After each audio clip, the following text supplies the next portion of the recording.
लालच का फल।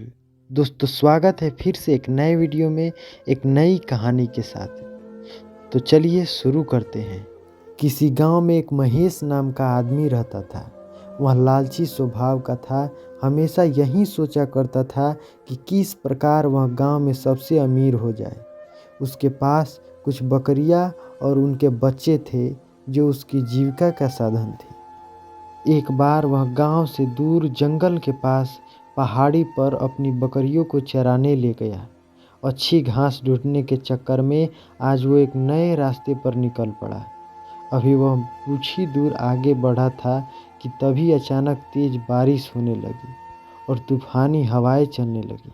तूफान से बचने के लिए महेश कोई सुरक्षित स्थान ढूंढने लगा। उसे कुछ ऊंचाई पर एक गुफा दिखाई दी। महेश बकरियों को वहीं बाद उस जगह का जायजा लेने पहुंचा तो उसकी आंखें फटी की फटी रह गई। वहां बहुत सारी जंगली भेड़ें मौजूद थी। मोटी तगड़ी भेड़ों को देखकर महेश को लालच आ गया। उसने सोचा कि अगर ये भेड़ें मेरी हो जाए तो मैं गांव में सबसे धनी व्यक्ति हो जाऊंगा। इतनी अच्छी और इतनी ज़्यादा भेड़ें तो आसपास के कई गांव में किसी के पास नहीं है। उसने मन ही मन सोचा कि मौका अच्छा है, मैं कुछ ही देर में इन्हें बहला फुसलाकर अपना बना लूँगा, फिर इन्हें साथ लेकर गांव चला जाऊँगा। यही सोचते हुए वह वापस नीचे उतरा। बारिश में भीगती अपनी दुबली पतली कमज़ोर बकरियों को देखकर उसने सोचा कि अब जब मेरे पास इतनी सारी हट्टी कट्ठी भेड़ें हैं तो मुझे इन बकरियों की क्या ज़रूरत। उसने फौरन बकरियों को खोल दिया और बारिश में भीगने की परवाह किए बगैर कुछ रस्सियों की मदद से घास का एक बड़ा गट्ठर तैयार कर लिया। गट्ठर लेकर वह एक बार फिर गुफा में पहुंचा और काफ़ी देर तक उन भेड़ों को अपने हाथ से हरी हरी घास खिलाता रहा। जब तूफान थम गया तो वह बाहर निकला। उसने देखा कि उसकी सारी बकरियां उस स्थान से कहीं और जा चुकी थी। महेश को इन बकरियों को जाने का कोई अफसोस नहीं था, बल्कि वह खुश था कि आज उसे मुफ्त में एक साथ इतनी अच्छी भेड़ें मिल गई है। यही सोचते सोचते वह वापस गुफा की ओर मुड़ा। लेकिन ये क्या, बारिश थमते ही भेड़ें वहां से निकलकर दूसरी तरफ जाने लगी।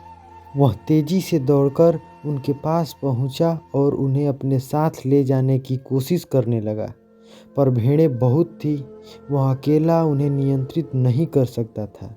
कुछ ही देर में सारी भेड़ें उसकी आंखों से ओझल हो गई। यह सब देख महेश को गुस्सा आ गया। उसने चिल्लाकर बोला, तुम्हारे लिए मैंने अपनी बकरियों को बारिश में बाहर छोड़ दिया, इतनी मेहनत से घास काटकर खिलाई, और तुम सब मुझे छोड़कर चली गई। सचमुच कितनी स्वार्थी हो तुम सब। महेश चिंतित होकर वहीं बैठ गया। गुस्सा शांत होने पर उसे समझ आ गया कि दरअसल स्वार्थी वो भेड़ें नहीं बल्कि वो खुद है, जिसने भेड़ों की लालच में आकर अपनी बकरियां भी खो दी। दोस्तों यही थी हमारी आज की कहानी, लालच का फल। अब आइए हम बात करते हैं इससे हमें किस प्रकार की शिक्षा मिलती है। दोस्तों इससे हमें यही शिक्षा मिलती है कि जो व्यक्ति स्वार्थ और लोभ में फंसकर अपनों का साथ छोड़ता है उसका कोई अपना नहीं बनता और अंत में उसे पछताना ही पड़ता है।